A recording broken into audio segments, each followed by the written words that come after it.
Welcome to the Drexel University Library's EndNote video tutorial. In this chapter, I'll cover some tips for adding references manually.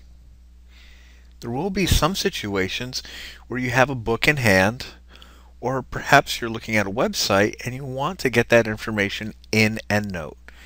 There are some ways to attempt to capture that data automatically, but in many cases you're going to have to edit some of that information. So if you do need to add a new reference, if you do go to the References tab, you will see that there is a selection for New Reference. I'll click that now. Once you've done that, you want to change the reference type.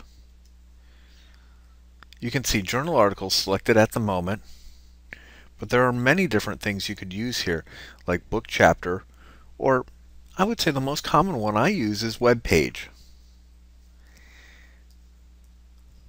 Author is probably the biggest issue when entering this data. In many cases, it might be an institution or association that would be the author. Perhaps an individual author isn't named.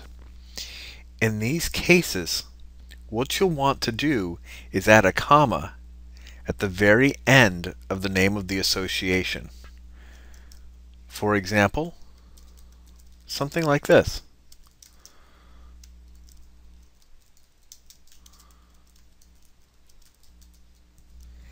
If you put a comma here, this will trick EndNote into believing that that's a full last name, and that way your citation is going to look really nice when that comes out in your paper. Alternatively, if you are listing various author names, you have a few, make sure to give each author their own line. You can always hit enter after a full author's name and add your new author at that point. That will ensure that this will look really nicely once you save this information. And it is going to take a little bit of practice to figure out what fields are going to be worthwhile to take advantage of while you're here in this manual entry page.